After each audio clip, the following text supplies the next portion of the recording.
भगवान श्री रमण महर्षि को मेरा शत शत नमन।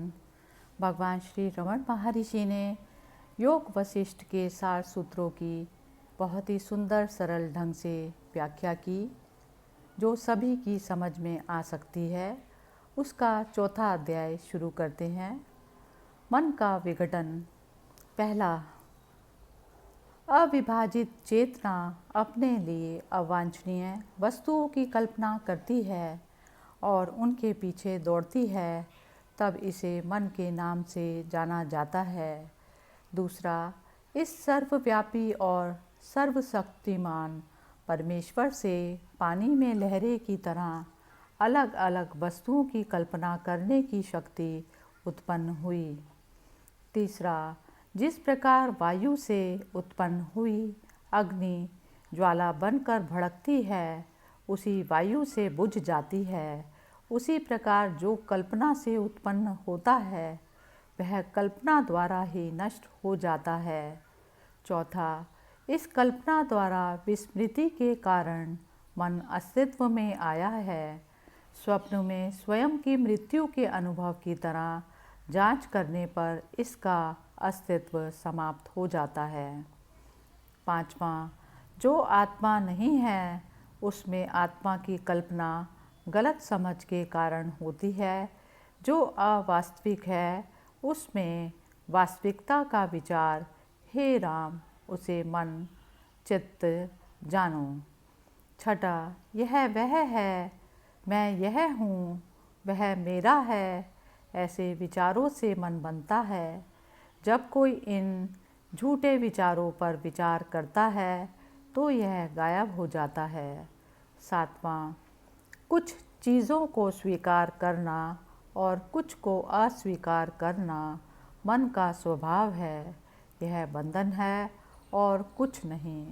आठवां, मन संसार का निर्माता है, मन व्यक्तिगत पुरुष है, केवल वह जो मन द्वारा किया जाता है किया हुआ माना जाता है, वह नहीं जो शरीर द्वारा किया जाता है। जिस हाथ से कोई पत्नी को गले लगाता है उसी हाथ से बेटी को गले लगाता है।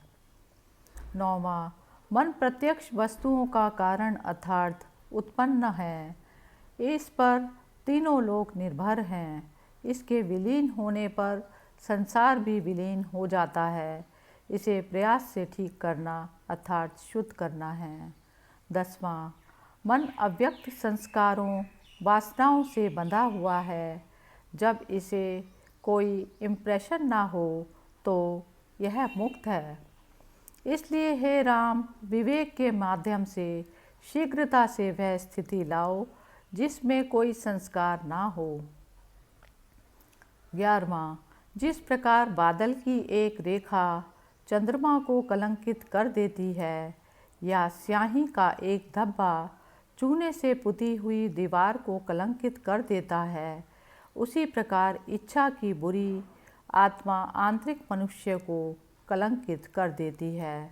12वां, हे राम, जो व्यक्ति अंतर्मुखी होकर तीनों लोकों को सूखी घास की तरह ज्ञान की अग्नि में आहुति देता है, मन के भ्रम से मुक्त हो जाता है। 13वां, जब कोई स्वीकृति और अस्वीकृति के बारे में वास्तविक सत्य को जानता है और कुछ भी नहीं सोचता, लेकिन सब कुछ त्याग कर अपने आप में रहता है, मन अस्तित्व में नहीं आता। 14वां, जागृत अवस्था में मन, भयानक स्वप्न अवस्था में कोमल, गहरी नींद में मंद और इन तीनों अवस्थाओं में से किसी भी अवस्था में ना होने पर मृत हो जाता है। 15वां, जिस प्रकार कटक के बीज का चूर्ण जल में गंदगी को जमाकर जल में ही लीन हो जाता है, उसी प्रकार मन भी सभी संस्कारों को हटाकर स्वयं स्वयं में लीन हो जाता है। 16वां, मन संसार है, मन को भी बंधन कहा गया है। शरीर मन से वैसे ही सक्रिय होता है जैसे पेड़ हवा से हिल जाता है।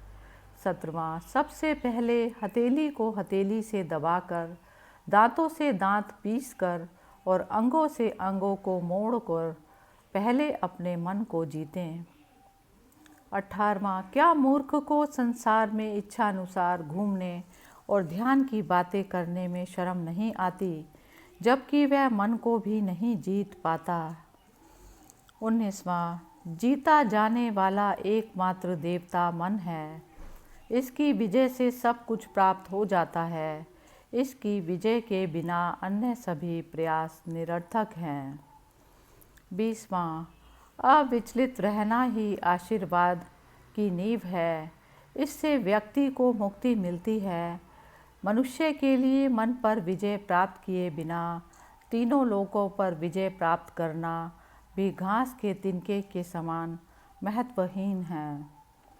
21वां, बुद्धिमानों की संगति, गुप्त संस्कारों का त्याग, आत्मजांच, श्वास पर नियंत्रण, ये मन को जीतने के साधन हैं। 22वां, जो चमड़े से पहने हुए हैं उसके लिए पृथ्वी चमड़े से मड़ी हुई के समान है। इसी प्रकार जो मन पूर्ण अर्थात अविभाजित है, उसके लिए संसार अमृत से भर जाता है। 23वां, मैं ब्रह्म नहीं हूँ, यह सोचने से मन बंध जाता है। मैं ब्रह्म हूँ, यह सोचने से पूर्णता मुक्त हो जाता है। 24वां, जब मन का त्याग हो जाता है अर्थात विलीन हो जाता है, तो जो कुछ भी द्वैत या एक है वह विलीन हो जाता है। उसके बाद जो बचता है वह परम ब्रह्म है, शांतिपूर्ण, शाश्वत और दुख से मुक्त।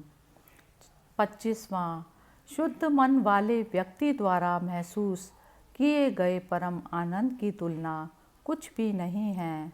जिसने शुद्ध चेतना की स्थिति प्राप्त कर ली है और मृत्यु पर विजय प्राप्त कर ली है। इस प्रकार योग वशिष्ठ के सार सूत्र का 4था अध्याय समाप्त हुआ। हरि ओम तत्सत।